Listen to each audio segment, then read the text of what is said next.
İstənilən ədədin natural bölənlərinin sayını necə tapa bilərik?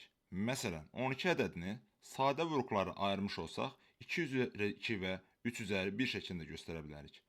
O zaman, hər sadə vuruq üçün seçim imkanlarına baxmaq istəsək, görərik ki, 12-nin bölənləri içərisində 2-nin iştirak etməməsi, 1 ədəd iştirak etməsi və 2 ədəd iştirak etməsi, yəni toplamda 3 seçim imkanımız vardır. Eyni qayda ilə 3-ün də ya iştirak etməməsi, ya da 1 ədəd iştirak etməsi ilə 2 hal mümkündür.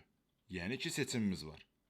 O zaman 3 seçim və 2 seçim bu seçimlərin vurma prinsipinə görə biz ümumi olaraq 3 vurulsun 2 qədər, yəni 6 dənə seçim imkanımız olduğunu görürük. Bu qayda ilə istənilən verilən ədədin sadə vuruqlara ayırmaqla onun natural bölənlərinin sayını tapa bilərik.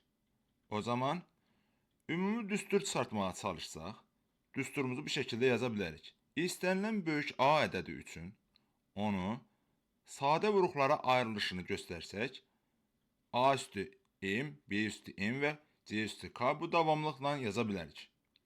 Və natural bölənlərin sayını tapmaq istəsək, hər birinin qüvvətinin üzərinə 1 gəlməklə və onların hasilini tapmaqla bütün natural bölənlərini tapa bilərik.